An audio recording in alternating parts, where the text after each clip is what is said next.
So this is the Inno BRM2020ST roof box. I have no idea how they came up with that name, but either way, there's one feature about this Inno roof box that sets it apart from the rest, and I'm going to get into that later in this video. But I want to just stress how nice having this roof box has been over the last year for our camping trips. I mean, it has simplified things immensely.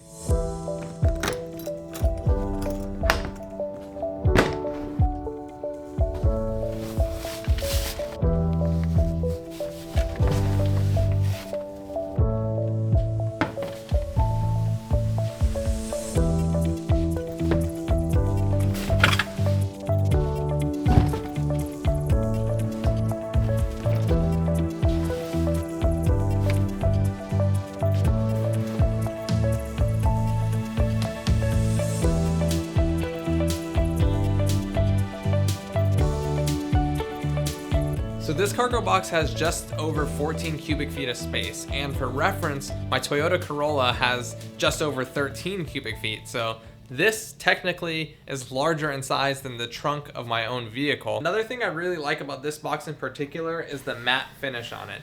So a lot of cargo boxes you'll find come in a nice glossy black paint colorway, and some people may like that and it may suit your vehicle really nicely. But what I find is oftentimes this thing, even on a smaller car like mine, just rubs against bushes and trees on trailheads to campsites.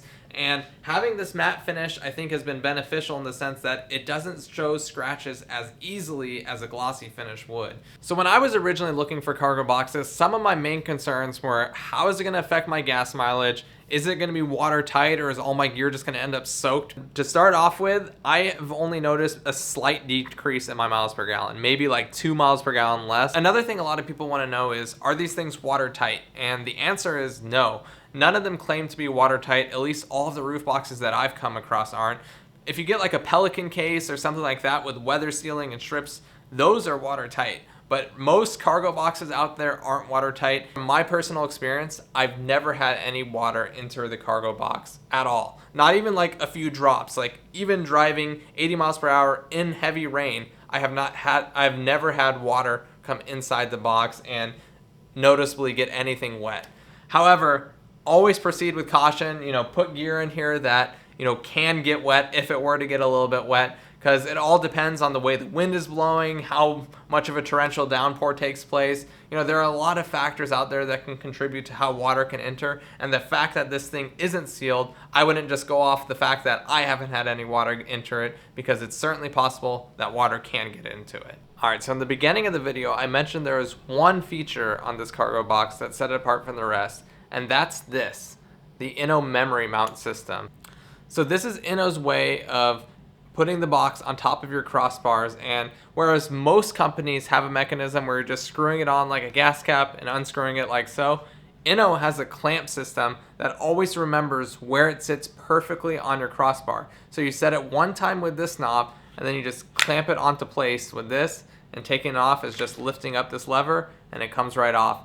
I have to say, this is extremely convenient, and it's probably the best design in the industry for mounting a roof box. So this cargo box also has a dual side opening feature, so you can open this box from either side. The plastic they use just feels really durable, and the button down here to open it, unlike some handles that are just kind of finicky and you press it and lift up at the same time, they just have this really simplified button on here that you press in and it unlocks it for you, and it's just ready to lift up. It's just really simplified and streamlined, this box. It just feels like the perfect cargo box to me. And I felt all of them out there. I felt the Thule cargo boxes. I felt the Yakima ones. Any of the features on this one just set it apart from the rest. Alright, so inside the Inno, you can see here I have my Alpha Breeze tent back here. We have 4 chairs. We have the low beach chairs and 2 take chairs. This is our Hexatarp. We got our pile driver here on top. Now keep in mind, there's still more room here. Even though I have all this stuff piled up, I could still fit like my fireside ottoman on top of this if I want it. I could fit potentially another tarp over here if I needed to. There's still a little bit of extra room on top, even though it looks pretty packed right now. So in the front here, we have one of our unit gear bags. We got our Yeti Lowlands blanket in the center, and then our final stake and hammer bag right at the very front. And I guess the biggest thing here is just how easy it has made, organizing gear. before we were able to get it all in the trunk, but that meant that we couldn't access things. Like we couldn't access our cooler because we had so much gear on top. Now in my trunk, I have it super organized where I just have my fridge and my go box for the most part. And both of those, if I need to pull over and I want to grab out a sandwich, it's super easy to do so. And it's just really nice. It's just really nice having a way to organize our gear and just having a spot for everything. And while I still don't have a spot for everything with my current vehicle, it's just one step closer with that cargo box. All right, so that's the Inno BRM2020ST cargo box. And I have to say, it's just been amazing using this thing over the past year. If you have any more questions about the cargo box, you can always comment down below and we can chat more about this stuff. We've also included affiliate links down below. Using those links to make purchases really does help the channel out a ton. Also, I keep forgetting to mention on this channel, but we have a Facebook group that we started up called Snow Peak Addicts. And if you haven't already joined, make sure to join that community as well. It's just a great place to share photos, ask questions, and there's just a lot to learn on just that group, and it's growing already. We have over, I think, 180 something members. Every day we're adding at least, 4 or 5 people. So if you haven't joined already, make sure to join that group as well. It's just another way for us to connect. As always, thank you all for watching, and we'll catch you all in the next one. Take care.